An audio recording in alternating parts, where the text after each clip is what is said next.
Olá galera, professor Bruno falando aqui. A gente vai falar hoje sobre funções.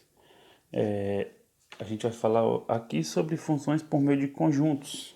A gente vai usar dois diagramas de Venn para determinar uma função. A gente sempre vai ter A e B e a gente tem que observar algumas regras para saber se é função ou se não é função. Observe, para a gente saber se é função ou se não é função, o mais importante vai ser o meu conjunto A.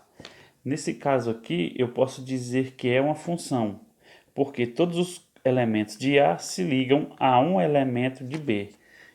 Então, isso aqui é função.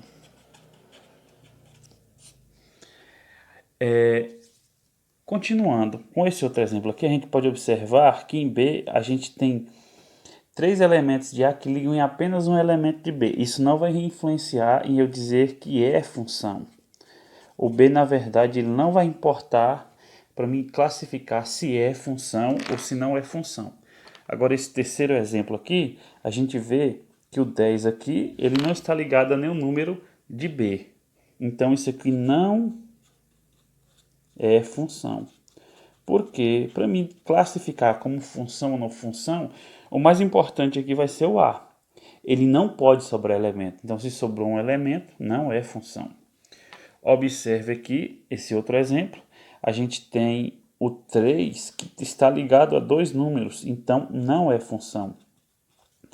As duas regras básicas para ser função é todos os elementos de A estarem ligados, mandando flecha, no caso o 10 aqui não está, e a outra regra é que os elementos de A eles não podem ter duas flechas enviadas. Nesse caso aqui a gente tem duas, então não é função.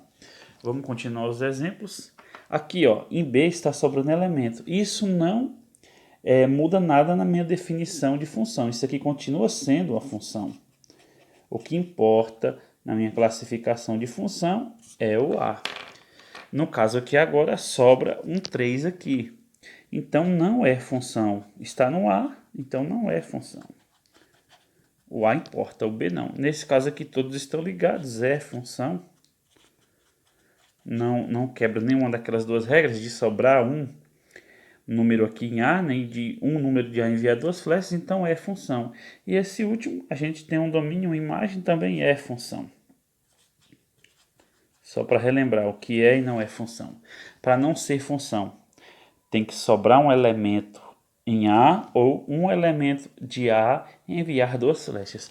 Essa é a regra básica para me determinar uma função por meio de conjuntos. Ok, galera? Até logo mais e tchau.